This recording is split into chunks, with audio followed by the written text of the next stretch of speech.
அனைவருக்கும் வணக்கம். என் பேர் ஜாட்சன் ஃபிகராடோ, வடகிழக்கு ஒருங்கிணைப்பு குழுவின் வடமாகாண இணைப்பாளர்.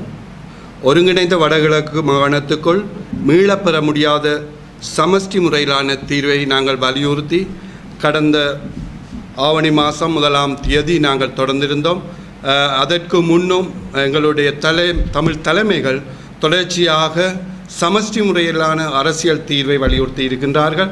அதனுடைய தொடர்ச்சியாகவும் நாங்கள் வடகிழக்கு ஒருங்கிணைப்பு குழு இன்று வரைக்கும் சமஷ்டி முறையிலான அரசியல் தீர்வை நாங்கள் வடகிழக்கு மக்களுடைய ஏகோபித்த ஒரு தீர்வாக முன்வைக்கின்றோம். ஏனென்று சொன்னால் உலகிலே நாகரிகமான நாடுகள் அனைத்தும் முன்னோக்கி கொண்டு வருகின்றதும் நாகரிகமான உலகினால் ஏற்கப்பட்ட ஒரு விடயமும் சமஷ்டி முறையிலான அரசியல் தீர்வு. அந்த வகையிலே இன்று சர்வதேச நாடுகள் ஏற்றுக்கொள்ளக்கூடியதாக இந்த சமஷ்டி முறையிலான தீர்வுகள் அமையப்பெற்றுகின்றது. இன்று சமஷ்டி முறையிலான தீர்வையே வளர்ச்சியடைந்த நாடுகள் முன்னோக்கி அவர்கள் பின்பற்றி வருகின்றார்கள். அதன் அடிப்படையில் நாங்கள் வடகிழக்கில் பெரும்பான்மை மக்கள் தமிழ் மக்களாகிய நாங்கள் இன்று வடகிழக்கு ஒருங்கிணைப்பு குழு ஊடாகவும் நாங்கள் எங்களுடைய செய்தியை முன்வைக்கின்றோம்.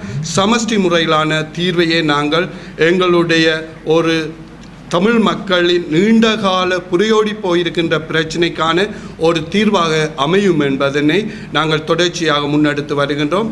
அதனையே நாங்கள் தொடர்ச்சியாக முன்னெடுக்க இருக்கின்றோம். அனைவருக்கும் வணக்கம். இன்றைய தினம் வடக்கு கிழக்கு ஒருங்கிணைப்பு குழுவினால் ஒரு ஊடக சந்திப்பை ஏற்பாடு செய்திருக்கின்றோம். குறிப்பாக வடக்கு கிழக்கு ஒருங்கிணைப்பு குழுவானது கடந்த 2022ஆம் ஆண்டு ஆவணி மாதம் 1ஆம் தேதி அன்று வடகிழக்கிலே இருக்கக்கூடிய தமிழ் பேசும் மக்களின் கௌரவமான அரசியல் தீர்வை வேண்டிய 100 நாள் செயல்முனைவினை ஏற்பாடு செய்திருந்தது. அந்த 100 நாள் செயல்முனைவின் 2வது வருட பூர்த்தியான இன்றைய தினம் நாங்கள் இன்று இந்த யாழ் ஊடக சந்திப்பை நாங்கள் மேற்கொண்டிருக்கின்றோம். குறிப்பாக ஐக்கிய இலங்கைக்குள் ஒருங்கிணைந்த வடகிழக்கு மாகாணத்துக்கு மீளப்பெற முடியாத சமஷ்டி முறையிலான அரசியல் தீர்வு என்பது எங்களோட மக்களின் பிரகடனமாக இருக்கிறது. குறிப்பாக இலங்கையின் வடக்கு கிழக்கு தமிழ் பேசும் மக்களுக்கு நிலையான கௌரவமான உரிமைகளுடன் கூடிய நிலையான அரசியல் தீர்வு கோரி கடந்த 2022 ஆவணி 1ஆம் தேதி சுழற்சி முறையிலான 100 நாட்கள் செயல்முனைவினை ஆரம்பித்து 2022 கார்த்திகை 8ஆம் தேதி அன்று சமஷ்டி தீர்வுக்கான மக்கள் பிரகடனத்தை வெளியிட்டிருந்தோம். இன்று வடக்கு கிழக்கு தமிழ் பேசும் மக்களான நாம் எதிர்கொண்டு வரும் அரச இனவாத அடக்குமுறையில் இருந்து மீண்டு கௌரவமான உரிமைகளை அனுபவிக்கும் பிரஜைகளாக வாழ வேண்டுமாயின் நிலையான அரசியல் தீர்வே அவசியம்.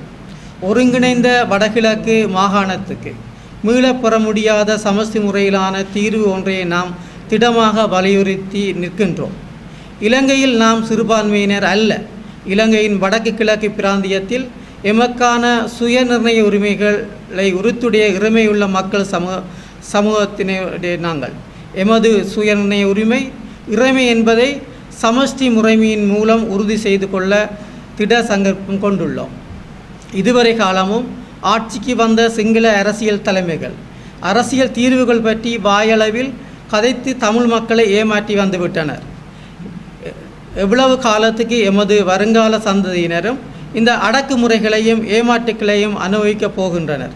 எமது தலைமுறையுடன் துன்பங்கள் முடிவுக்கு கொண்டு வர ஒரு மக்கள் சமூகமாக நாங்கள் ஒருங்கிணைந்து செயல்பட வேண்டியவர்களாக இருக்கின்றோம். இதற்காக அனைவரும் ஜனநாயக ரீதியாக வழி நின்று செயல்படும் ஒரு சமூக இயக்கமாக நாங்கள் பரிணமிக்க வேண்டிய தேவை இருக்கிறது. குறிப்பாக எதிர்வரும் ஜனாதிபதி தேர்தலில் போட்டியிடப் போகின்ற வேட்பாளர்களுக்கு எமது வடக்கு கிழக்கு ஒருங்கிணைப்பு குழுவாகிய நாங்கள் பகிரங்கமான கோரிக்கையை நாங்கள் முன்வைக்க விரும்புகின்றோம். குறிப்பாக இந்த வேட்பாளர்கள் தங்களது தேர்தல் விஞ்ஞாபனத்தில் இலங்கையின் தேசிய இன பிரச்சினைக்கு தீர்வாக சமஷ்டி முறையிலான அரசியல் தீர்வை முன்வைக்க வேண்டும். சமஷ்டி கொள்கையை முன்னெடுக்கும் நபரே இந்த இலங்கையின் ஜனாதிபதியாக வர வேண்டும் என இந்த வடகிழக்கு ஒருங்கிணைப்பு குழு வேண்டி நிற்கின்றது. தமிழ் பேசும் மக்களான எமது மொழி, மத, அரசியல், பொருளாதார உரிமைகளை பாதுகாத்து முன்னெடுக்கும் இனவாதத்தை எதிர்க்கும் வேட்பாளர்களை தமிழ் மக்கள் முஸ்லிம் மக்கள், மலைய தமிழ் மக்கள் வாக்களிக்க வேண்டும் என இந்த இடத்தில் நாங்கள் வினயமாக கோரி நிற்கின்றோம். சமஷ்டியே எமது தீர்வு. வடக்கு கிழக்கு ஒருங்கிணைப்பு குழு, இலங்கை, ஆவணி 1ஆம் தேதி. பணத்தில் வந்து 6 சிவில் அமைப்புகள், 7 அரசியல் கட்சிகள் உட்படைந்து ஜனாதிபதி தமிழ் பொது வேட்பாளர் ஒப்பந்தப்பட்ட கைச்சாத்திருக்கிறார்கள். வடக்கு கிழக்கு சார்ந்து இயங்குகின்ற இப்போ சிவில் அமைப்பு என்ற நீதியில் வந்து இந்த பொது வேட்பாளர் தொடர்பில் உங்களுடைய நிலைப்பாடு என்ன? அதே நேரத்தில் வந்து இப்போ நீங்கள் சமஷ்டி கோரிக்கையை தான் முன்வச்சு ஜனாதிபதி வேட்பாளர் தங்கள் தேர்தல் விஞ்ஞாபனத்தில் உள்ள கோரிக்கையை முன்வச்சிருக்கீங்க. அது தொடர்பில் இந்த தமிழ் பொது தொடர்பில் குறிப்பாக கடந்த 76 வருட கால தேசிய இன பிரச்சினைக்கான அரசியல் தீர்வு தொடர்பாக அரசியல் தலைவர்களும் சிவில் அமைப்புகளும் தொடர்ச்சியான ஜனநாயக போராட்டங்களையும் உடன்படிக்கைகளையும் பேச்சுவார்த்தைகளையும் கடந்த பல ஆண்டு காலமாக மேற்கொண்டு வருவது நாம் அனைவரும் அறிந்த விடயம். அந்த அடிப்படையில் தற்பொழுது ஜனாதிபதி தேர்தலுக்கான அறிவிப்புகள் இடம்பெற்றிருக்கின்ற ஒரு சூழ்நிலையில் தமிழ் பொது வேட்பாளர் நியமிக்கப்படுகின்ற ஒரு நிலப்பாடை நாங்கள் வடகிழக்கிலே நாங்கள் அவதானிக்கின்றோம்.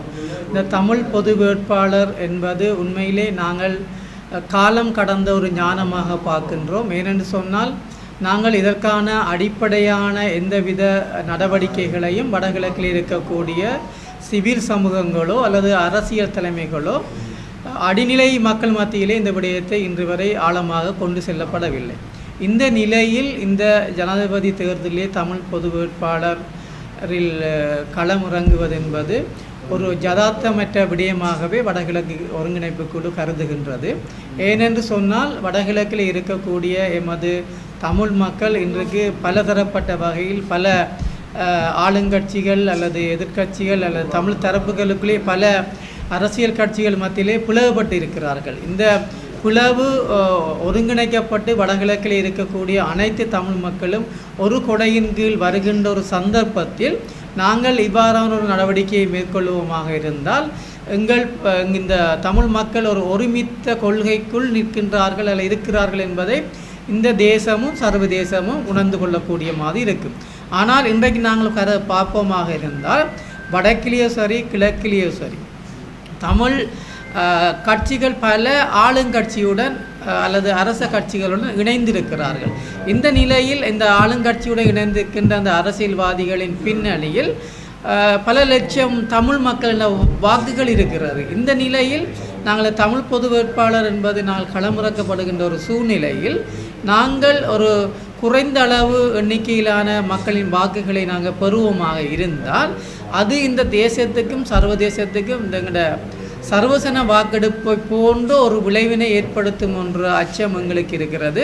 ஆகவே நாங்கள் இந்த அரசியல் சார்ந்த விடயங்களை நாங்கள் இறங்குவதற்கு முன்னர் எங்களை வடகிழக்கில் இருக்கக்கூடிய தமிழ் மக்களை நாங்கள் அனைவரையும் ஒரே கொள்கையின் கீழ் ஒரே கொடையின் கீழ் ஒருங்கிணைத்து அவர்களை ஒருமித்து நாங்கள் பயணிக்கின்ற சந்தர்ப்பத்தில் நாங்கள் அதிகமான வாக்குகளை பெற்றி நாங்கள் ஒரு இலங்கை அரசாங்கத்துக்கு ஒரு சவால் மிக்க ஒரு அரசியல் பலத்தை நாங்கள் காட்டக்கூடியதாக இருக்கும். ஆகவே நாங்கள் இன்னும் பலப்பட வேண்டிய தேவை இருக்கின்றது என்பதை இந்த இடத்தில் நாங்கள் குறிப்பிட விரும்புகின்றோம். இந்த முயற்சியானது குறிப்பாக பொதுச்சபையின் முயற்சியானது பாராட்டத்தக்கது. ஏனென்று சொன்னால் இந்த வடகிழக்கில் இருக்கக்கூடிய அதிகமான அரசியல் கட்சிகளை சமூக மட்டத்தில் கொண்டு வந்து சமூகத்துடன் இணைந்து செயற்பட வைப்பதற்கான ஒரு ஆரம்பகட்ட முயற்சிகளை முன்னெடுத்திருப்பது வரவேற்கத்தக்கது. ஆகவே இந்த கலந்துரையாடல்கள் தொடர்ச்சியாக இடம்பெற வேண்டும். இடம்பெறுகின்ற பட்சத்தில் நாங்கள் இந்த ஜனாதிபதி தேர்தலில் மாத்திரமல்ல, எதிர்வருகின்ற உள்ளூராட்சி சபை தேர்தலாக இருக்கலாம் அல்லது பொது தேர்தலாக இருக்கலாம், தமிழ் மக்கள் வடகிழக்கிலே தமிழ் தேசியம் அல்லது தமிழ் கொள்கையுடன் அல்லது சமஷ்டி கொள்கையுடன் இருக்கக்கூடிய அரசியல் கட்சியின் வேட்பாளர்களுக்கு அதிகமான மக்கள் வாக்களிக்கக்கூடிய வாய்ப்புகள் இருக்கும் என்று நாங்கள் எண்ணுகின்றோம். ஆகவே நாங்கள் வடகிழக்கு ஒருங்கிணைப்பு குழுவாக இருக்கலாம், ஏனைய வடகிழக்கில் இருக்கக்கூடிய சிவில் அமைப்புகளாக இருக்கலாம் அல்லது தமிழ் அரசியல் கட்சிகளாக இருக்கலாம், நாங்கள் உடனடியாக நாங்கள் மக்கள் மத்தியிலே எங்களோட பிரச்சனையை கொண்டு சென்று அவர்களுக்கான விளக்கங்களை கொடுக்கின்ற பட்சத்தில் மக்கள் ஒருங்கிணைந்து ஒரு கொடையில் வரக்கூடிய வாய்ப்புகள் அதிகமாக இருக்கின்றது. ஆகவே இதுக்கான ஒரு காலம் எங்களுக்கு தேவை என்பதை நான் இந்த இடத்தில் முன்வைத்துக் கொள்கின்றோம். நன்றி. ஐக்கிய இலங்கைக்குள் ஒருங்கிணைந்த வடக்கு கிழக்கு மாகாணத்துக்கு மீளப்பெற முடியாத சமஷ்டி முறையிலான அதிகார தீர்வை நோக்கி இன்றைய ஊடக சந்திப்பு அமைந்திருக்கிறது. இந்த வகையிலே வடக்கு கிழக்கு மாகாணங்களில் உள்ள 16க்கும் மேற்பட்ட அமைப்புகள் இணைந்து இந்த வடக்கு கிழக்கு மாகாணத்துக்கு மீளப்பெற முடியாத சமஷ்டி முறையிலான அதிகார தீர்வை வலியுறுத்தி இந்த கோரிக்கை முன்வைக்கப்பட்டுள்ளது. வடக்கு கிழக்கு மாகாணங்களிலே குறிப்பாக தமிழ் பேசுகின்ற மக்கள் அனைவரும் சமஷ்டி முறையிலான அதிகார தீர்வையை நாங்கள் எங்களுடைய தீர்வாக மீளப்பெற முடியாத தீர்வாக நாங்கள் கொண்டிருக்கிறோம். இந்த கொள்கை வடகிழக்கு மாகாணத்தில் உள்ள அனைத்து மக்களும் சமத்துவமாக தமது உரிமைகளை தாமே பெற்றுக்கொண்டு தாமே சுதந்திரமாக வாழ்வதற்கு கௌரவமான ஒரு தீர்வு கிடைக்க வேண்டும் என்று இந்த சந்திப்பை நாங்கள் ஏற்பாடு செய்திருக்கிறோம். விளக்கம்